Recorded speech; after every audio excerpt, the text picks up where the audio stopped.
Bonjour à tous. Alors tout d'abord, je tenais à vous remercier pour vos écoutes, pour vos partages, ainsi que vos accompagnements.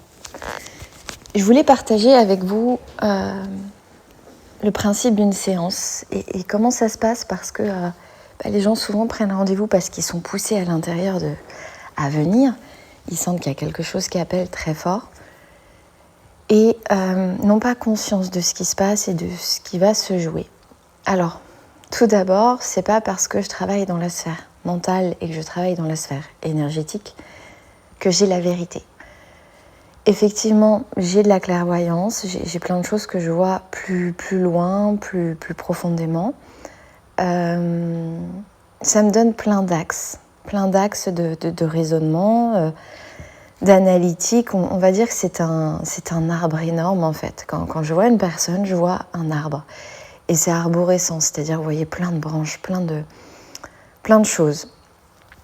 Au-delà d'eux, mais aussi votre façon de vous tenir, de vous comporter face à moi, vos gestuels. Parce que mon travail, c'est d'aller déloger des énergies qui sont là et qui vous bloquent dans la réalisation de...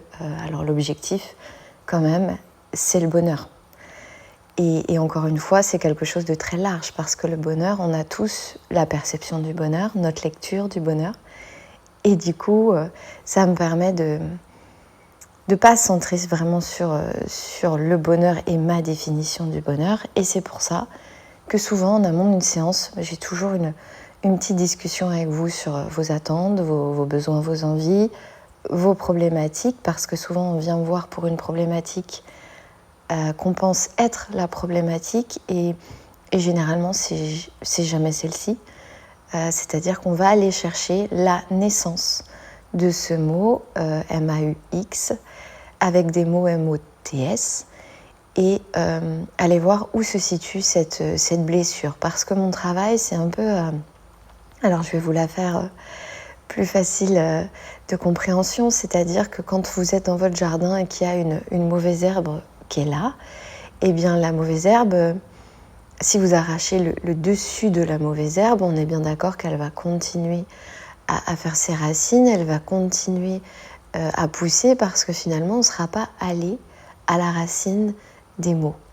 Mon travail, moi, c'est de vraiment aller à la racine des mots pour ensuite l'enlever et vous permettre de retrouver un terrain sain, un terrain fertile et qui n'est pas envahi de mauvaises herbes. Alors même si les mauvaises herbes ont leur utilité, parce que les mauvaises herbes finalement elles nous apprennent à nous dépasser, à nous réinventer. Ça serait illusoire que de penser que on veut que de la lumière, on veut que du blanc. Non, enfin le blanc sans le noir n'existe pas, le noir sans le blanc n'existe pas. Tout est une notion d'équilibre. De plus, j'ai pas la vérité. C'est-à-dire j'ai ma vérité, j'ai ce que je capte.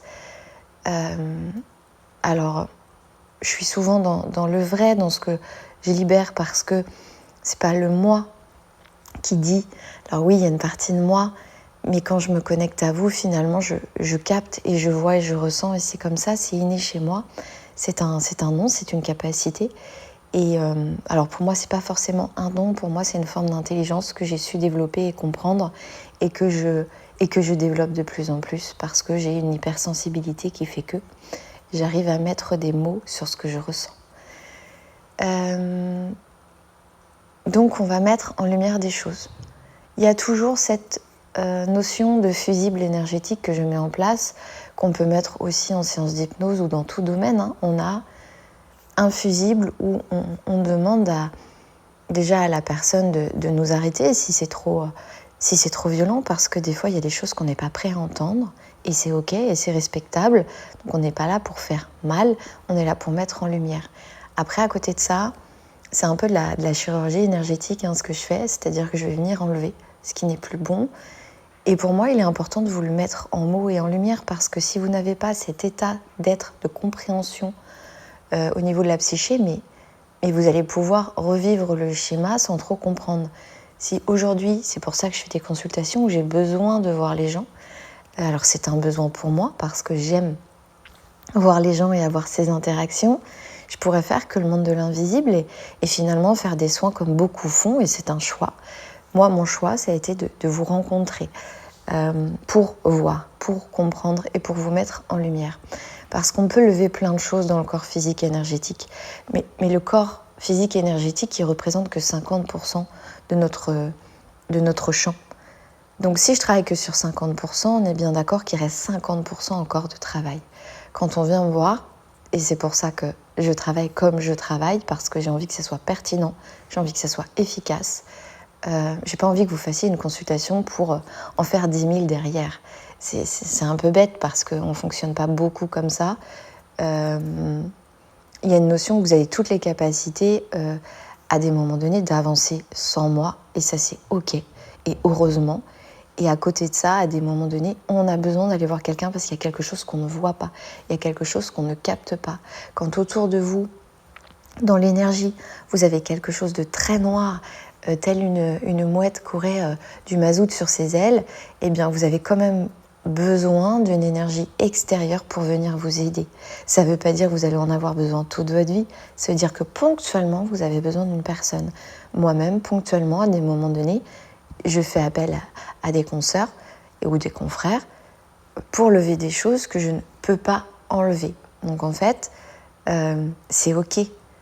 Après, souvent, je suis vigilante aussi sur cette dépendance que des personnes peuvent avoir aux consultations.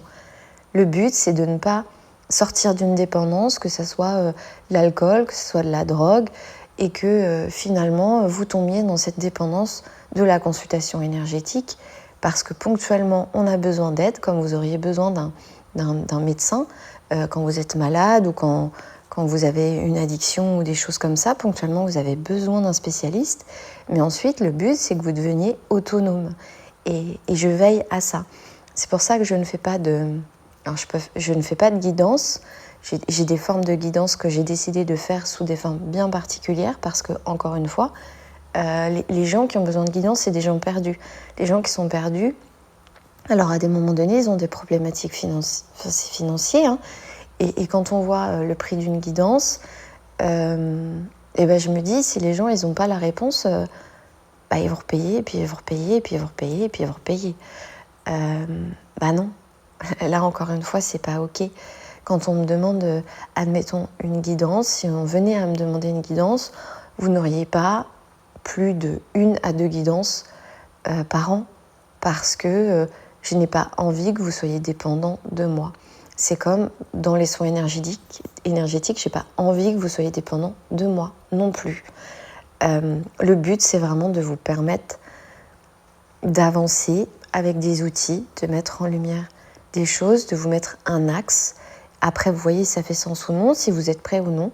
Des fois, j'ai des gens qui m'ont vu il y a 3 ans, et la problématique, eh bien, le pas de côté pour avancer cette marche, ils n'arrivent pas à la faire. Voilà, c'est parce que c'était pas le moment. Il y a quelque chose qui tient, qui a peur, qui s'accroche. C'est ok. En fait, il y a un timing. Et je suis pas là pour vous dire vous êtes en retard, vous n'êtes pas en retard, c'est la bonne personne, c'est pas la bonne personne. En fait, vous vivrez l'expérience de ce que vous vivrez. La vie, c'est pas linéaire. Et la vie, elle est expérience, elle est expérimentation. Donc on doit la traverser pour la ressentir et apprendre. Et effectivement, on voudrait, ça serait illusoire aussi que dire je veux que du plus. Effectivement, la vie, elle est faite de challenge, elle est faite de déception, elle est faite de trahison, elle est faite... Voilà, c'est pas pour autant que c'est agréable. Moi-même, je le traverse. Et pour autant, j'arrive à me relever, à en faire une force et à reconstruire. Voilà. Donc quand vous venez me voir avec une problématique, mais cette problématique, c'est pas toujours la première problématique que je vais aller voir. Lors des soins, parce qu'il y a un soin au travers de ma voix pendant la consultation, on peut ressentir des choses, à des moments donnés, on ressent tout son corps et on se dit mais qu'est-ce qui se passe ? Encore faut-il vouloir le ressentir. Et si on ne ressent pas, c'est pas grave, mais il y a vraiment cette notion de se laisser aller, de souffler et d'accueillir, et que tout ce qui viendra avec ce fusible, c'est juste. Voilà. Et des moments, j'ai souvent des situations où, par exemple, j'arrive dans des transitions de vie où il y a les gens, ils sont perdus entre entre deux champs. C'est comme si vous n'aviez pas la même fréquence, la même radio. Vous étiez sur une radio pendant des années et à un moment donné, il y a une autre radio avec une musique qui vous plaît plus, mais vous ne la connaissez pas. Ce palier entre les deux fréquences, eh bien, à un moment donné, il y a un espace où quand vous tournez le bouton, vous êtes un peu paumé, quoi. C'est OK. C'est pas confort, c'est vrai, mais quand on est dans ces étapes-là, ce sont des transitions et les transitions, c'est fait pour aller du mieux. Voilà, c'est pour aller vers le mieux. Voilà, je crois que j'ai fait le tour. Mon travail, c'est de mettre en lumière. Des fois, ça peut être inconfortable. C'est pour ça que je demande toujours aux gens, si à un moment donné, c'est trop inconfortable, vous me le dites. Et de toute façon, j'ai mis le fusible énergétique, donc ça n'ira pas au-delà d'eux. Ça s'arrêtera là où ça doit aller au plus juste pour vous à l'instant T. Et ça ne veut pas dire que ça va être doux, oui. Mais pour autant, ça va mettre en lumière les choses parce que quand on vient me voir, c'est parce qu'on a une problématique et qu'on en souffre et qu'on veut s'en sortir. Mais quand on veut s'en sortir, il est bon de changer de rôle et il est bon de changer pas de façon d'être, mais si vous êtes victime depuis toute votre vie, à un moment donné, on va travailler sur la victime parce que sinon vous allez être victime toute votre vie. Si vous êtes le bourreau, si vous êtes le sauveur, qu'importe, mais si vous êtes le sauveur, vous allez attirer tout le temps des personnes victimes à vous. Si vous êtes le bourreau, voilà, c'est exactement la même chose. Vous allez attirer tout le temps des victimes et puis des sauveurs qui seront jamais trop loin. Le triangle de Cartman, c'est quelque chose de très concret au quotidien dans mon travail, autant dans les mémoires transgénérationnelles que karmiques. Mais pour le coup, quand on sort de ça, eh bien, c'est comme si vous sortiez d'une toile d'araignée et là, vous pouvez enfin prendre votre place et vous occuper de vous et de vos propres énergies et de la propre création de votre propre vie. Voilà. Je vous souhaite une très belle journée. Je vous dis à plus tard dans un partage podcast. N'hésitez pas à liker, partager, commenter et à plus tard.